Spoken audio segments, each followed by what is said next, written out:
বিজেপির মনোনয়নপত্র জমা দেওয়া নিয়ে বারাসাতে সরব হলেন রাজ্যের খাদ্যমন্ত্রী রথীন ঘোষ। বারাসাত লোকসভা কেন্দ্রের বিজেপির পক্ষ থেকে মনোনয়নপত্র জমা করেছেন দুইজন প্রার্থী। এই ঘটনায় আজ বারাসাতে জেলাশাসক দপ্তরে সরব হলেন রাজ্যের খাদ্যমন্ত্রী তথা মধ্যমগ্রামের তৃণমূলের বিধায়ক রথীন ঘোষ। আজ দুপুর 2টোর সময় সাংবাদিকদের মুখোমুখি হয়ে মন্ত্রী রথীন ঘোষ কী বললেন আমরা শুনে নেব। আরেকটা ক্যান্ডিডেট সাবমিট করেছে, এই রেট কী বলবেন? সেটা হচ্ছে আমি শুনলাম যে ডক্টর সুমো হীরা বলে তিনিও বিজেপির ক্যান্ডিডেট হিসেবে দাবি করেছেন, কিন্তু যেহেতু নমিনেশনের সাথে এবি ফর্ম দেননি, স্বপন মজুমদার এবি ফর্ম দিয়েছে, ন্যাচারালি ওই এবি ফর্ম রিভোক করলেই তবে এ অল্টারনেট ক্যান্ডিডেট হতে পারে। এবং উনি যেটা দিয়েছেন, আমরা একটা কাউন্টার এভিডেভিটও দেবো। 1996-এ উনি 8 পাস করেছেন মণ্ডলগাতি স্কুল থেকে।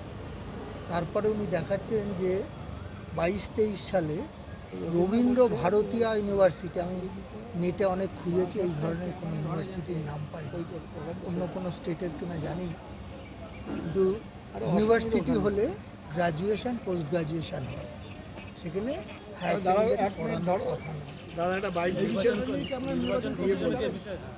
নির্বাচন করা বলছে, তার নিয়ম হচ্ছে আপনি ওই যে এভিডেভিট দিয়েছে তার একটা কাউন্টার এভিডেভিট দিলে ওটাও আপলোড হবে, তারপরে ইসিআই উইল বি ডিসাইড।